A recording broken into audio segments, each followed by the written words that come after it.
Morning grade 12s. We are going to carry on with cash flow statements. We need to work through a few examples together. So that's what we're going to do. In your textbook there where it says the complete cash flow, that's where we are now on page 172. We're going to go straight to the example. I just want you to look on page 175 there where it says refinements to the cash flow statements. You can draw lines through that. We don't do this in cash flow statements, as well as page 176, as well as page 177, right, as well as 178. Okay, then we're going to start. I'm going to do 342 with you.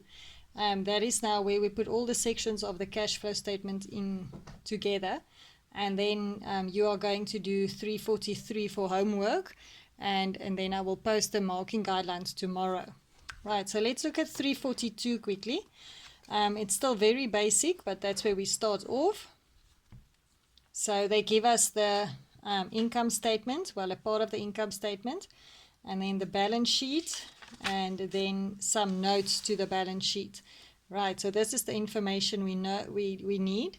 It also says interest on the loan is not capitalized. Now you remember there are two different calculations. For the interest, if it's capitalized and if it's not capitalized. So in this one, it is not capitalized. Right, so let's quickly look at what we have in our books, and then we're going to start completing it. Right, so this is what they give us, the cash flow statement, and there it is, the main headings is entered for us, but we have to put everything in between, and then it gives me the first note for the cash flow statement, as well as the other calculations as well. Okay, so let's start at the beginning. It starts with cash flow from operating activities. And if you're not sure about the layout yet, you can just turn back in your textbook and you can see there what the layout looks like.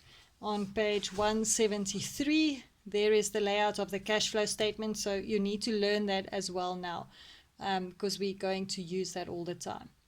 Okay, so we start with cash generated from operations, and that's what we're going to write in there. Cash generated from operations. And that is note 1. And then we come down to note 1, which is here at the bottom, and this is where we're going to do that. Okay, so it starts with profit before tax. So we know now that the profit we need is in the income statement. Right, so you saw. So yeah, if you look there, net profit before tax, the 99,000, that's what we are going to work with. Okay, so we start with net profit before tax, 99,000. Okay, then we have to work back the non-cash items. So we already know it's the depreciation and also the interest that needs to be added back on. Okay, so if we look at the depreciation figure, also in the income statement, there's the depreciation, 9,000 Rand was subtracted. So we're going to add back on the 9,000 Rand. And interest, if we look at the interest expense, 14,000 Rand, that must also be added back on 14,000 Rand. Right, now we need our calculators. So it is 99,000 plus 9,000 plus 14,000. And that gives me 122,000. You write that in. Okay, then changes in working capital. Those are my 3 working capital. Guys, please remember, you can write them down. The order doesn't matter. Inventory, receivables, and payables.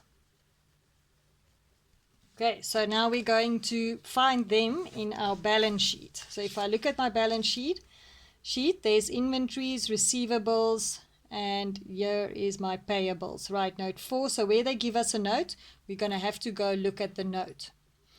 Right, so let's look at inventories. Inventories went from 41,600 to 36,000. Right, so it was a decrease in inventories, correct? So, right, decrease in inventories. And to get the decrease, guys, and please, you can show your brackets. Inventories went from 41,600 to 36,000 because we need the difference between the two. Okay, so it's 41,600 on our calculators minus 36,000, 5,600. Right, now we need to decide, is it outflow, is it inflow? Remember we did this last term.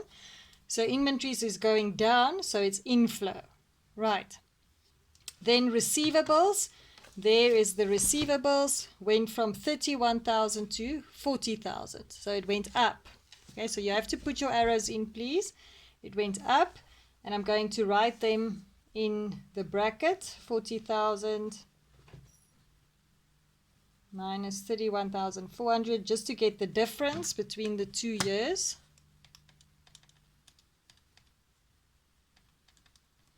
$8,600. And now I need to decide, is it inflow or outflow? So what has happened to the receivables? It has gone up.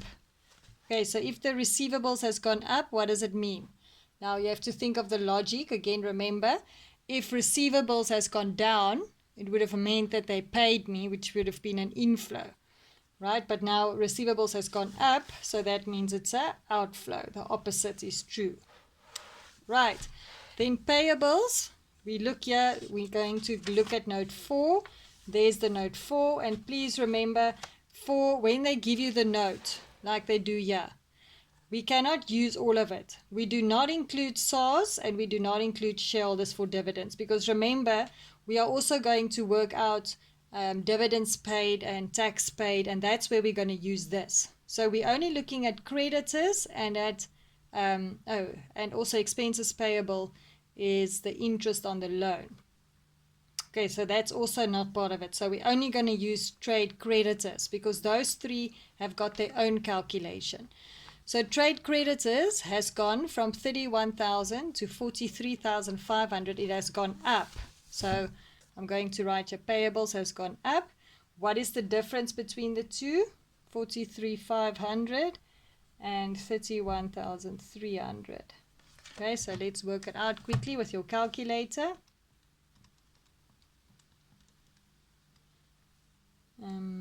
43,500 minus 31,300. 12,200. And now we need to decide, is it inflow, is it outflow?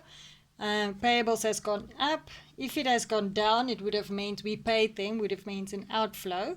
But because it goes up, it's going to be an inflow. Right, because it's the opposite. Okay, now let's do the math of this and write it there at the top.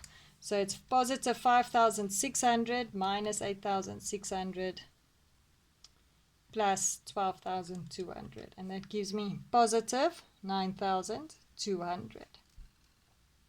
Right, now to get the cash generated from operations, it is this total and that total added together, and I write it there.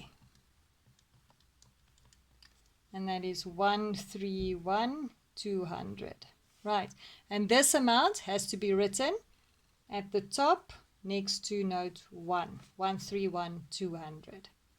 Right, so now I've done that note, and now I need to do the rest of the operating activities, and that has to do with my 3 items that I pay. So it's tax paid and dividends paid and interest paid. And guys, it's all paid. So immediately I know they are all outflow because I'm paying. Okay, now let's just see what they've given me. They have given me a note for tax paid. So we can quickly look at that note. Here we go. Tax paid. Right, I've already completed this at some other time, but that's fine. Let's just look at what I've done there. So what was the amount? Remember now for tax paid, I have to look at SARS and at income tax. So where do I find SARS? SARS, I have to look at my balance sheet.